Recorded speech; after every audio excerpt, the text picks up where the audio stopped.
আমাদের যদি কোনো ভুল হয়, অপরাধ হয়, তাহলে সেই ভুলের শাস্তি বা সংশোধনের সুযোগ আপনারা আমাদেরকে দিবেন। দেশের তথ্য ও প্রযুক্তি খাতের অন্যতম মাফিয়া সাবেক আইসিটি প্রতিমন্ত্রী জুনায়েদ আহমেদ পলক আওয়ামী সরকারের প্রতিমন্ত্রী হিসেবে দায়িত্ব পালনকালে লোপাট করেছেন কয়েক হাজার কোটি টাকা। সাবেক প্রধানমন্ত্রী শেখ হাসিনার ছেলে সজীব ওয়াজেদ জয়ের ঘনিষ্ঠ হওয়ায় তার নাম ভাঙিয়ে স্বেচ্ছাচারিতা করেছেন তথ্য প্রযুক্তি খাতে। শুধু পলক নয়, হাজার কোটি টাকার মালিক হয়েছেন তার স্ত্রী আরিফা জেসমিন কণিকাও। দেশে বিদেশে গড়েছেন সম্পদের পাহাড়। 2008 সালে নাটোরের সিংড়া উপজেলা থেকে জুনায়েদ আহমেদ পলক প্রথমবার আওয়ামী লীগের সংসদ সদস্য নির্বাচিত হন।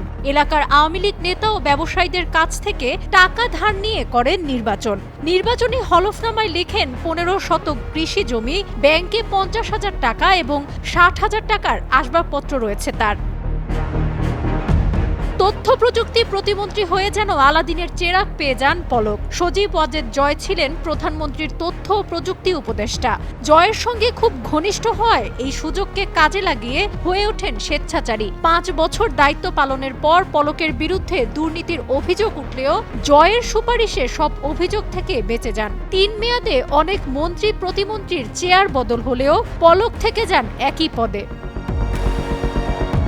সবশেষ জাতীয় সংসদ নির্বাচনের সময় হলফনামায় দেয়া তথ্য মতে পলকের বিগত 5 বছরে সম্পদ ও আয় বাড়ে অস্বাভাবিক হারে। নিজের অবৈধ আয়ের অর্থ বৈধ করতে স্ত্রীকে বানিয়েছেন উদ্যোক্তা।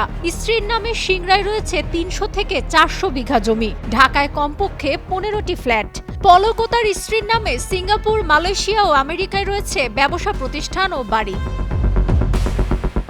নামে বেনামে প্রায় 30 থেকে 40 হাজার কোটি টাকার সম্পদ রয়েছে পলক ও তার স্ত্রী কণিকার নামে। পলকের স্ত্রী পেশায় স্কুল শিক্ষিকা হলেও 10 বছরে তিনি কয়েক হাজার কোটি টাকার মালিক বনে গেছেন, যার সবটাই দুর্নীতির মাধ্যমে অর্জন।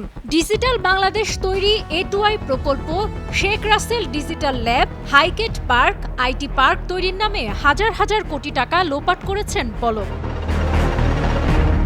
পলক, তার স্ত্রী, পরিবার ও তাদের মালিকানাধীন ব্যবসা প্রতিষ্ঠানের ব্যাংক হিসাবের লেনদেন স্থগিত করা হয়েছে। বাংলাদেশ ব্যাংকের আর্থিক গোয়েন্দা ইউনিট BFIEU এ নির্দেশ দিয়েছে। 14 আগস্ট রাতে জুনায়েদ আহমেদ পলক ও জাতীয় সংসদের সাবেক ডেপুটি স্পিকার শামসুল হক টুকু রাজধানীর নিকুঞ্জ আবাসিক এলাকায় আত্মগোপনে থাকাকালীন গ্রেপ্তার হয়। পরবর্তীতে রিমান্ড মঞ্জুরের পর আদালত কক্ষ থেকে হাজতখানায় নেয়ার সময় তাদের লক্ষ্য করে ডিম ও জুতা ছোড়া হয়।